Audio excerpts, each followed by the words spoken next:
Good afternoon guys, mapay nga kulo. Pwede aton ipopromote ang aton gulayan sa paaralan. May tanom kita nga pichay, ready for harvest na ini. Siguro in a few days, pwede na ma-harvest. Makamaturan, may na naton mga innovation, makikita naton. Pichay sa gulong ng palad. Damo ito aton makikita. Kaya to, makikita gihapon naton, damo ang mga pichay. Nang haluag dito niya mga pwede na ma-harvest. So in a few days, tingnan yan na, pwede na siguro natin ma-harvest.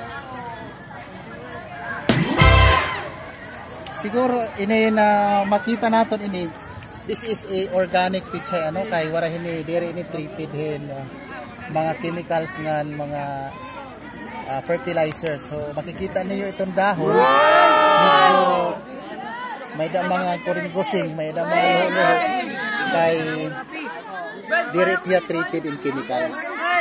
So, siguro makikita niyo nga mag-harvest kita. I-update ko kamo sunod para maka-harvest kita ini nga aton pichay. Thank you so much nga na please follow my video, like and share. Thank you.